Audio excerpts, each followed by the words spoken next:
Okay, Great. we're good. Sorry. Go ahead. Okay, so that's hold company. And like, again, our friends, the people that are really in this movement that need to be, that are doing it, folks like Candide, folks like Acumen America, which is like a early investor in this space. And anyway, so I already named some names. Second piece. So like that's to finance the hold co. And we didn't do that until we had profitable businesses underneath us. So what did we do before that? Right? Which is like we just raised, I think, like 2.2 million last year, right? Like it was just for, after we had profitable businesses. There were 5 years of just like us doing work for customers and us getting paid by customers. You want to know the cheapest financing option? Go get a customer and get paid. That's the cheapest financing you'll ever find. Just saying that for the central business. Underneath it, so now let's get into the structure of how we acquire. So that is for the central business. That is for the holdco, that is Obran. Underneath the hood, we've got individual subsidiary businesses, each of which is, think about like a house. I love the analogy of a house. You go into a market where you don't have cash, right? And it's a really high, like, think SF Bay Area, right?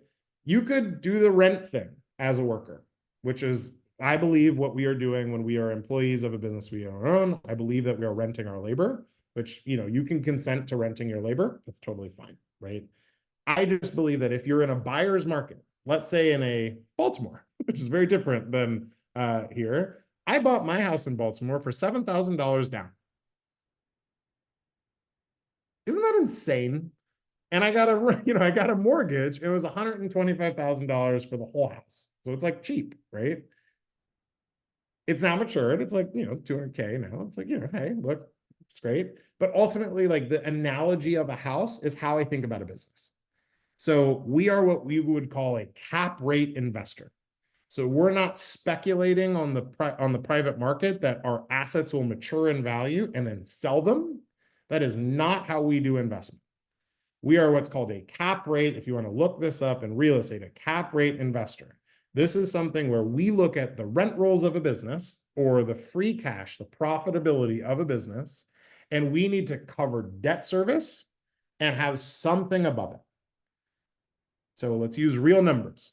If we acquire a business for $20 million,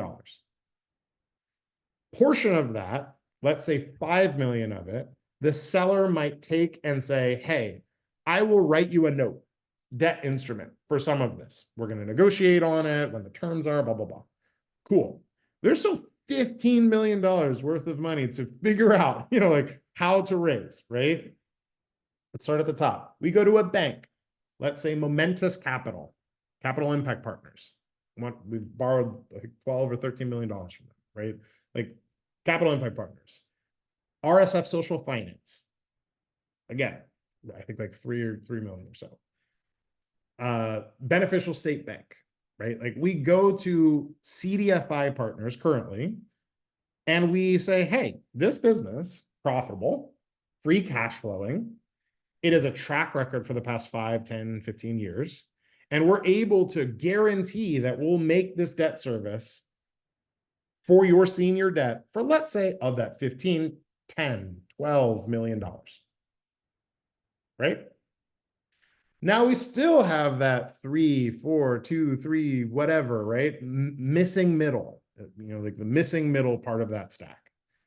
Again, it's not easy to go and walk into a bank. The first bank I ever walked into in Baltimore was MeQ, and they laughed at me. They were like, you want to not personally guarantee this anything, and like you want to like just like we'll trust you. Look at you. Like no, right? And so like building up what it looks like to do that is hard. I mean, like it's hard. One of my favorite movies is SLC Punk. If you ever want to go see a weird movie from I think the 90s, SLC Punk, and the punkiest one of all of them looks like a Mormon. Like there's so like sometimes it's nice and good to sort of understand the world and just understand the tactics that you need to take in order to actually move in it. So just putting that out there. Should we jump to healthcare to get a little bit in on healthcare? Oh shoot. Yeah, sorry. Well, this is where's the financing? I'm sorry. That's no problem. Yeah. That was all good. All good. And then we'll get to Bonnie and then we'll get to Matthew. Okay. Okay. Okay. So speeding it up, middle of the thing is a missing middle. We go out to our folks in the community that are impact investors and sell a note to them that is that missing middle part. It's a structured debt instrument, 2 years of non-payment, 2 years of interest only, 2 year, and a balloon payment at the end of the note. So it's a deferred interest payment, again, acting a whole lot like a subordinated PIK interest debt instrument in the market. We just don't pick it. We just don't do the acceleration of the payments and all the sort of English that normal financiers put up there. I'm speeding this up. I'm sorry, interpretation, period. Healthcare. Let's talk about healthcare. All right, so we acquired 2 home healthcare businesses in Northern and Southern California to date. We are under terms for a third adjacent business in ambulatory services and likely a health staffing business as well. Our thesis there was about home health and home care as the entry point in the market. Margins on home care, think CHCA, the biggest co-op, I think, I don't know, unless it's whatever. Yeah, right now, right? The margins are terrible because reimbursement for those businesses are terrible. Home healthcare, medicalized home healthcare, RNs, PTs, OTs, can charge and command more in the market, and reimbursement rates are higher. Our idea is to braid home healthcare, home care, hospice, ambulatory care settings, think in that segment of moving the care setting from a hospital to the person's home and allowing folks to age in place. We want to do the full gambit in a location. So we'll get to 20 million in a market or so, and then move to the next market. And a market for us is like a geographic area. Ultimately, for me, that strategy means that the margins on a home healthcare business to acquire are a little bit higher than a home care business. But it also means that we can, again, start from a place of strength when it comes to cash, and then be able to offer things to members instead of being in a place of less cash and having it be harder to offer things. In a market that the biggest constraint is how you treat your workers, right? For us, the idea, personally, I think the idea of a worker co-op in healthcare is like a no-brainer, but the implementation of it is very hard. And specifically the implementation around how do you look at the practice of recruitment, retention, training, development, that style of thing in our current context. One other piece, we also did a weird thing. So there's an Iranian saying that says, if you want to get fed, run close to the bowl. We ended up partnering with Kaiser Permanente, Common Spirit, Trinity, and Rush as our first 4 anchor institutions through a group called Healthcare Anchor Network, HAN. It used to be in the Democracy Collaborative, and it's sort of spin off in its own nonprofit. And the thought there was, hey, Kaiser buys a lot of stuff, refers a lot of clients. Trinity buys a lot of stuff, refers a lot of clients, to the world, right? So like two things. Can we ask them for their vendor list? And can we ask them for their referral channels? And can we just be a prime vendor for them?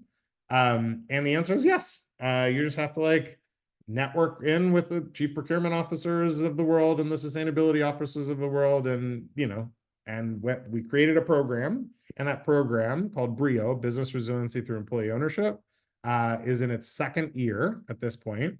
And we've acquired 2 businesses and are gearing up to acquire 2 more through that. And there's a target of 7. But the goal is to the healthcare systems care about what they call social determinants of health, and what I believe are basically the sort of building blocks of undoing our racialized capitalism that we're in today. Social determinants of health is like a framework that they are familiar with and use. And for us, wealth as one of those pieces helps us contextualize it for the hospital systems.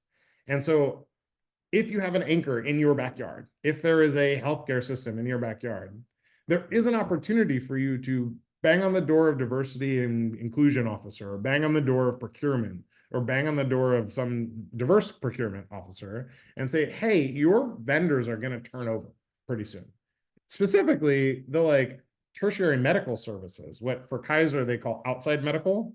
For other systems, it's like tertiary medical, but basically home health, home care, hospice, anything to do with caring in the community. Most hospital systems are not built to do, right? So they externalize that cost. They have some capitative payment arrangements, think like PACE programs that they can do, but not there's like that's very small in the world. So there's not a lot of risk sharing, but there is a lot of referrals. There are a lot of people that are like from the hospital, out, and then like they go to a care setting like an adult daycare or like something like that. And ultimately, those are the prime targets for acquisition and a change into worker ownership. Just seeding that thought. I will stop talking. Yeah.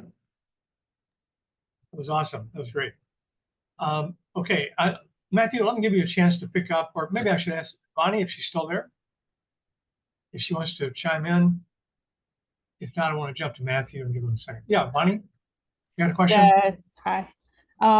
Thank you. So, thank you so much for a very informative discussion. I was curious if you could expand more on the affordable housing piece. And as I've been researching, I also saw that y'all have units of affordable housing within your cooperative. So I'm really interested to learn more. Thank you. Yeah, for sure. So this is the David Lids tie-in. So early in 2019, we were like, oh shoot, guess what? Our people are unhoused in some capacity. We're coming out of prison and jail. And we probably need to like fix that in Baltimore, or like figure out a way to manage it. So we linked up actually with David, early days of Appalachian Field Services and rising housing and the thing that they're doing right now. I think they're calling the not REIT, whatever the thing that they're calling it now. And our goal, Streetwise, there we go. Yeah, so the idea of housing for members, we actually acquired Appalachian Field Services. I didn't know if people know that. We incubated that cooperative in some way and ultimately hooked them up with BRED, Baltimore Roundtable for Economic Democracy. And the model of housing that they're doing is basically a reno. So it's like a flip, but instead of flipping it into a private investor's hand, they're trying to flip it into sort of a pooled asset vehicle. And yeah, so I'm actually, there is a real estate deck that I'm happy to follow up with if somebody will remind me when I'm doing my follow-ups. And it's basically a thesis for how to get into real estate within a sector. So there's like an asset heavy approach and an asset light approach. Start with services or start with buying the actual house and then wrap the services around it. Happy to just share that. Cool. Thank Thanks. you. Matthew, looking forward to your thoughts. Okay. Awesome. And I just realized I got it slightly off. So Awesome. Yep. That's it. Amazing, Joseph. Thank you so much for sharing today. And I was just like curious right off the top. I mean, I know with the Brio project, you've worked with project equity, and there was, I think if I understood correctly, like there was like this parallel approach of like, let's talk about conversions, but we'll also talk about acquisition. Can you talk a little bit about like how that fits into sort of like maybe the social co-op space where like we're dealing with often very low margin industries and like, yeah, kind of how you see each as a strategy for the expansion of social co-ops? Yeah. So Jerome, who I know was a speaker here at some point, helped do the first contract in Obran. This is some lore, but yeah, basically like the idea for me around social co-ops and thinking like a UK context and equal care as like as a potential model here. I think that there is a place of balance that we have to strike between profit motivation and between motivation economically and motivation socially. And if we're existing within a capped payment environment, think a reimbursement from the state through Medicare or Medicaid, there is a ceiling that you're fighting against. And that ceiling is not actually the payer of Medicare or Medicaid. The ceiling is the consciousness of our current environment around care. So what I mean by that is like reimbursement is set by Medicare and Medicaid, but it's actually a political thing. Like there's like, it's a, like the strategy of a business will not move the lever of Medicare reimbursement rates. It just won't. So like, to me, there is a threading that has to happen with movement that can't be sort of, when I say movement, I mean like political organizing and advocacy, and specifically political organizing and advocacy around how care is actually funded. That is impossible or is inextricably linked, if that makes sense. Our work is not the political advocacy work. That is like we back movements in ways that we back some movement things. But ultimately the goal here is that like our goal is to be the economic substrate that allows for the political movement stuff to happen. I think I think that you all know that, but like, from a business context, there is a real business case, think CHCA joining a union, for the benefit of advocacy in New York State. Like there was a tacit business decision to joining a union, right? Like unions can organize and can push politically in ways that small businesses just can't. So the social co-op idea, to me, both in low profit from a like where it sits within our ecosystem, can't be an island. Or if you want it to be an island, you'll fail. Or like fail is even wrong. It's just like, it'll just go like, meh. So like I would say like braiding in social movement, not just social movement from political standpoint, but also thinking about like investors, there are like, you have to have some capital at play and also business models. So yeah, I don't know. Maybe I'm now on a tangent, so I'll stop talking. No, that makes a lot of sense. Yeah, braiding strategies, absolutely. Because we have to be creative. We've struggled for a really long time to figure out this model really and like adapt it here in the United States. Absolutely. Let's see. Elias, do we have anyone else in the chat? Let's see. I'm not seeing any more. Or raise your hand if you like. We have another question. Anybody else out there? I had a juicy one that I have no business asking with 1 minute to go, but if I could. Go ahead. Sure. Just saw the headline, Joseph, about BlackRock. They're following KKR. What's your take on private equity kind of entering this space? And like, is it net positive, do you think?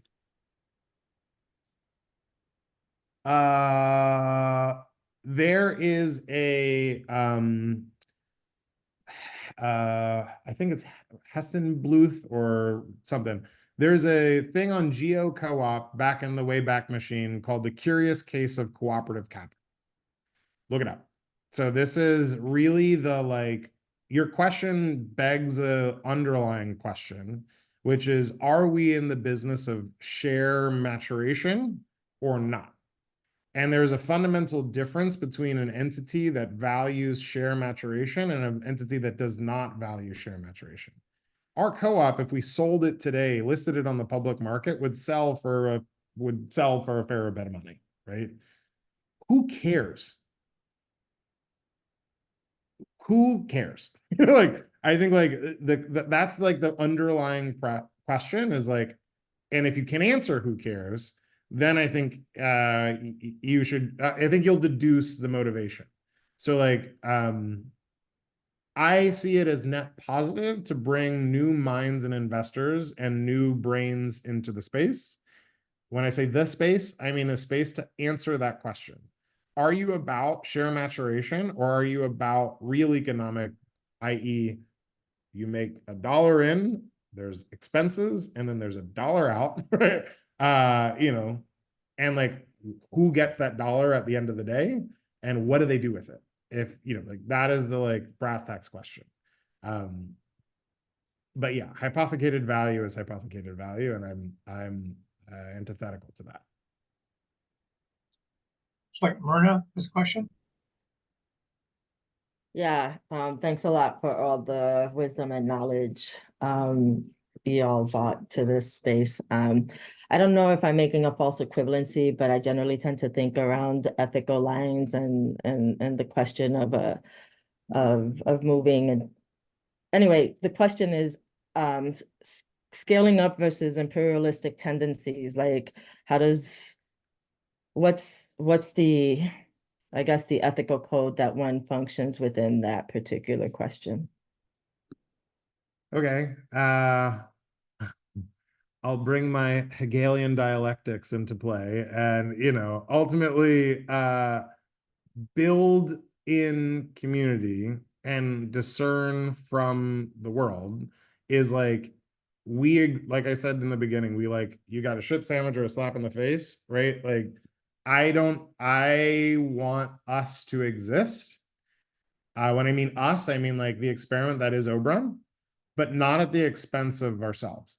So not at the expense of like our humanity, not at the expense of our, our integrity, in the bonds of care that we create for each other. And so like navigating that is a really complex situational ethic, right? So it's like, again, we don't want to be big just because big is good. You can do different things big today. And maybe the best thing to do is like get big and then compost it. like die, right? And like at some point that is probably a good thing. I think that is in our path. We will die. It's like Obran will not be here forever, right? But like the point is that I don't think in terms of polls or in terms of dichotomous sort of like, this is the right thing to do, this is the wrong thing to do. Ethically, I'm more towards the right thing. I'm more thinking like, how do people feel? What's happening in your life? Are you okay? Am I okay? I don't know. It's like, yeah, more in the Kemmerer style of like ethics than anything. All right, we're over time. We're going to stay in conversation with Joseph. This is powerful stuff. This is the future, folks. This is the thing. This is the thing. This is part of the thing we're trying to get done. And it's brilliant work, and it's great to hear about it. The community of practice, which you'll be hearing about after our final episode, is the way we're going to keep the conversation going. But for now, thank you, Joseph Cureton. Thank Good you man. all. Bye. Thank you, Matthew. Thank you, Erica. Part of the thing, definitely not Melody. the thing, that's for sure. This is the thing. This right here. Grace, Candace. See everybody next time. Thank you. Thank you. Thanks, everyone.